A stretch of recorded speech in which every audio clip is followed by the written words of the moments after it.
Bonsoir et bienvenue dans notre édition régionale. Voici nos principaux titres. L'aéroport Paul en ce moment. À l'approche des grandes vacances, l'aéroport Paul Caraïbes met en place un dispositif pour maîtriser le trafic de passagers et rendre plus agréable le site. L'aéroport qui devra faire face au rush estival, plus de 400 000 passagers sont attendus. La CCI des îles de Guadeloupe a procédé cette année à des travaux d'amélioration au niveau de la zone d'embarquement. Ils doivent en principe faciliter les opérations. Jérôme Boicas et Philippe Grenier. Au Moule, les riverains du quartier de l'autre bord sont toujours inquiets après l'éboulement de 2 blocs de roches lundi soir. Ces rochers, retenus par un arbre, menacent de tomber. Les habitants ont été contraints d'évacuer les lieux, jugés trop dangereux. Ils comptent porter plainte. Voyez ce reportage de Ludivine Guillolet, Paul Labecca et Daniel Quérin. En bref, au chapitre social, la situation s'enlise dans le conflit à EDF. Entamé hier à Paris, les négociations entre la direction et la CGT ultramarine sont pour l'heure suspendues. Le syndicat attend des propositions écrites de la direction avant de décider ou non d'une nouvelle séance de négociation. Cette année, la météo n'a pas été tendre avec les agriculteurs. Le carême habituellement sec a été très pluvieux. Une mission d'enquête ordonnée par la préfecture effectue actuellement des visites sur les parcelles pour évaluer les dégâts et estimer les pertes ce matin. Ils étaient à Saint-François où Sophie Vingadès-Salon et Olivier Duflot les ont suivis.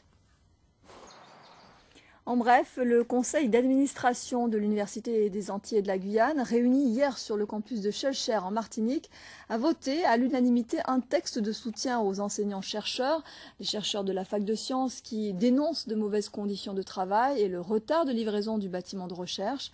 Mardi prochain, ils rencontreront le rectorat qui est maître d'ouvrage dans la construction de ce bâtiment.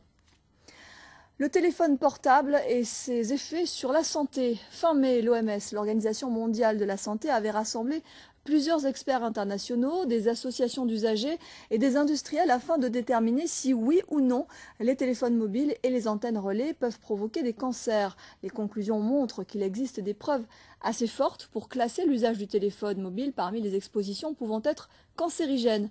Déjà en 2008, le ministère de la Santé avait fait une mise en garde sur l'usage du portable pour les enfants. Nous avons donc voulu savoir comment les établissements scolaires gèrent cette utilisation du portable. C'est un reportage signé Bruno Pencio-Villon.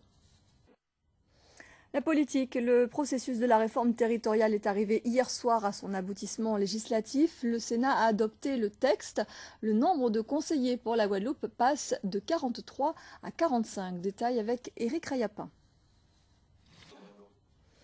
Un hélitreuillage spectaculaire cet après-midi dans le port de Pointe-à-Pitre. L'hélicoptère Panthère de la frégate militaire Ventose est venu déposer un plongeur et une civière sur la plage arrière de la vedette de la SNSM. Une opération organisée dans le cadre des Journées de la mer. La manifestation nationale se déroule jusqu'au 13 juin. Le reportage d'Éric Stimfling et de Rémi de France. Dimanche dernier, Boris Carène évoquait l'idée de se retirer du circuit cycliste. Le chouchou du public guadeloupéen, désormais père de famille, se disait davantage préoccupé par son avenir professionnel que par le vélo. Aujourd'hui, il enfonce un clou et met en cause le Conseil général. Voyez le reportage de Robert Gaspard, Éric Stimfling et Paul Labecca. Direction Marie-Galante où l'habitation Murat a inauguré hier soir sa maison principale. La bâtisse tombait en ruine depuis plusieurs années. Cette ancienne sucrerie est pourtant un des sites historiques les plus visités de l'île. Il s'agit de la première étape d'un vaste programme de réhabilitation de l'écomusée de Marie-Galante. Le reportage de notre correspondant Laurent Bélanger. Et ouverture des festivités justement demain vendredi. Kezia Jones, Anthony B, Jean-Michel Rotin, ce sont les têtes d'affiche de cette 12e édition. Les animations de la première journée se dérouleront principalement au village du festival sur le port de Grandbourg. Au menu de ce vendredi, des prestations de musiciens de Marie-Galante, une masterclass de François Ladrezeau et un hommage à Patrick Saint-Éloi. Un début de festival qui se fera sous le regard d'un parrain attentif, le docteur Jack Bad. Notre correspondant Laurent Bélanger l'a rencontré. Reportage. Il sera présent pendant... Et bien évidemment, Guadeloupe Première est au rendez-vous de ce festival Terre de Blues. En radio et en télé, de nombreuses émissions vous seront proposées. Des reportages chaque soir dans les journaux, des magazines également. Dès demain, par exemple, un module de 6 minutes après le journal sur les coulisses de ce festival. Cache-cache, c'est le titre de la nouvelle pièce de théâtre de la troupe du collège Eugène Issap de Sainte-Anne.